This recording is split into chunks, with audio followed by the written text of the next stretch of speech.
عسلامة.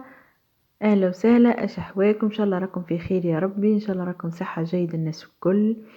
اليوم كيف ما العادة والعواد جيتكم بريسات بنينة ونافعة وصحية واقتصادية، وكيف ما العادة زادة سهلة وسريعة وبنينة والبنة مضمونة كيف كل مرة.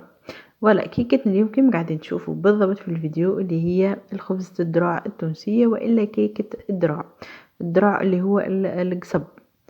الذراع اللي هو اليوم المكون الرئيسي والبطل الرئيسي والنكهة الرئيسية والأساسية لخبزة الذراع ولا الكيك متاعنا اليوم.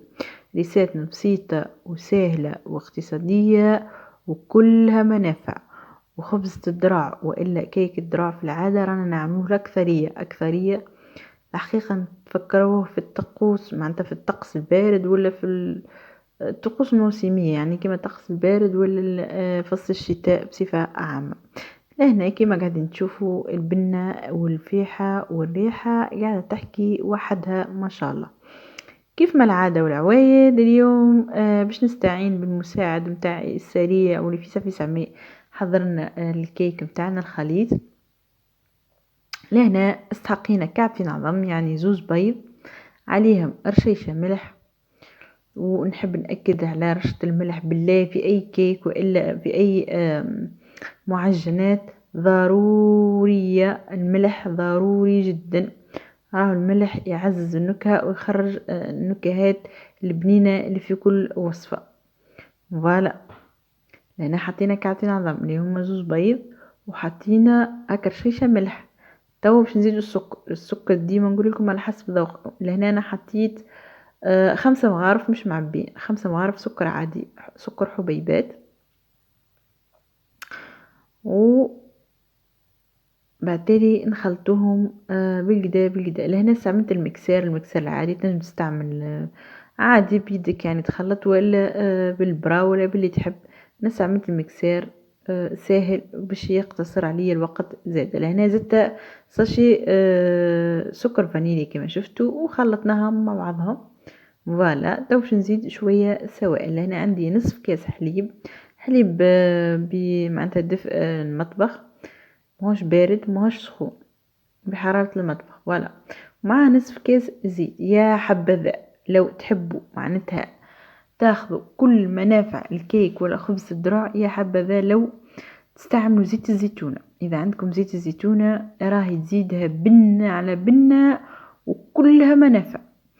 اذا ما عندكمش استعملوا زيت نباتي عادي جدا، والا زبده ذايبه كيما تحبوا. بالنسبه لي انا الزبده من انها غاليه شويه، دونك يا اما زيت زيتونه يا اما زيت نباتي. نعرف اللي الزبده ارخص من زيت الزيتونه، ولكن تبقى زاده ما تنسوش منافع زيت الزيتونه، ما هو موجود في حتى مكون او نوع من الزيوت والدهنيات. لهنا حطيت الفرينه، حطيت 4 مغارف فرينه كبار كيما قاعدين تشوفوا بالضبط. قست لكم بالمغرفه هكا باش ما تحيروش في الميزان ولا القياس ولا هادشي. هكا مغرفة الأكل الكبيرة عادي جدا. 4 مغارف فرينة و8 مغارف ذراع. هكا باش نوريهوكم 8 مغارف ذراع هكا كيما اللي قاعدين نصب فيه في المكسار عادي. لهنا المكسار متاع الغله راهو ماهوش نوعيه معناتها يستصعب انها موجوده في العاده. راهو الناس كل عندها المكسار متاع احيان الغله عادي جدا. بصراحه لقيتها فيسع عم يخلط لي المزيج متاع الكيك، ولا وليت نستسهله دونك ولا المساعد ولا الايد اليمين متاعي. لهنا باش نزيد 10 غرامات خميره حلويات. بعد ما حطينا 4 مغارف فانيلة و8 مغارف ذراع مرحي، حطينا 10 غرامات خميره حلويات. وكيف ما العاده نعملوا لهم تخليطه.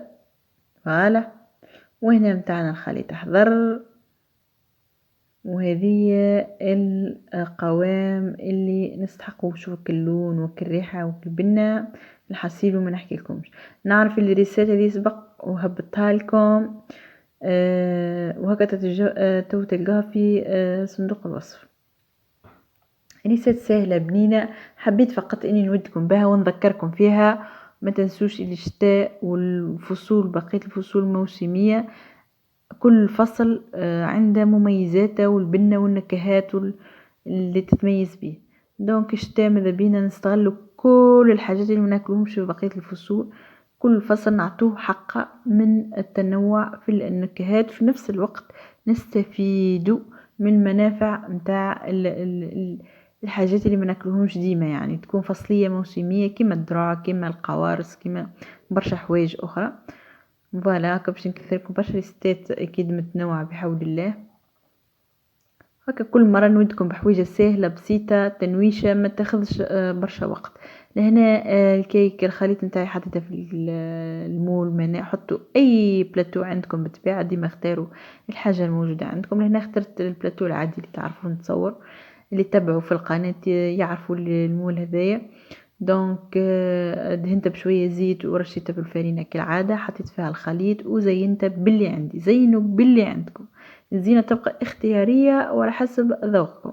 في نفس الوقت راهو الفور قاعد يسخن، الفرن راهو قاعد يسخن على 150 درجه كيف ما العاده لمده 40 دقيقه.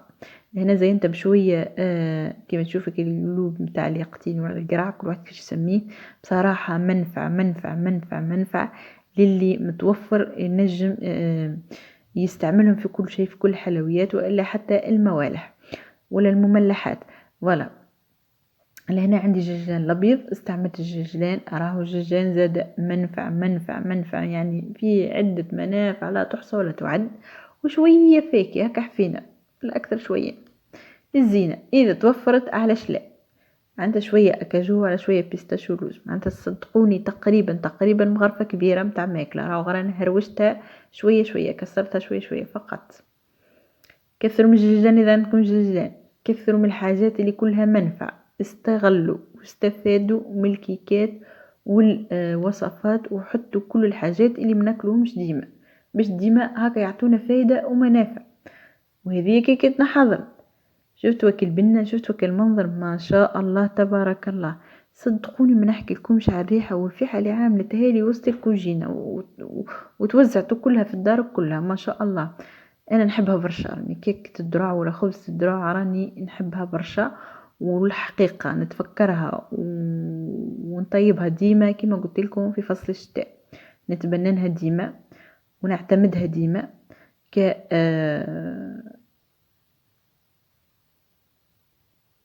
لمجة أو كتحلية ليلية ولا للضيافة ولا حتى الفطور الصباح. صدقوني البنة وحدها، البنة مضمونة. شوفوا الهشاشة، شوفوا الطراوة والبنة تحكي وحدها. هكا كل شيء على عينيكم. نتمنى انكم تجربوها، وهكا تلقوا ريسات بالتفصيل في صندوق الوصف. سبق اني هبطتها على خاطر المرة هذه غير حبيت نذكركم فيها خف الف، ونشجعكم باش انكم تعتمدوا ريستات اللي يعطونا منافع. صحة بالشفاء للناس الكل.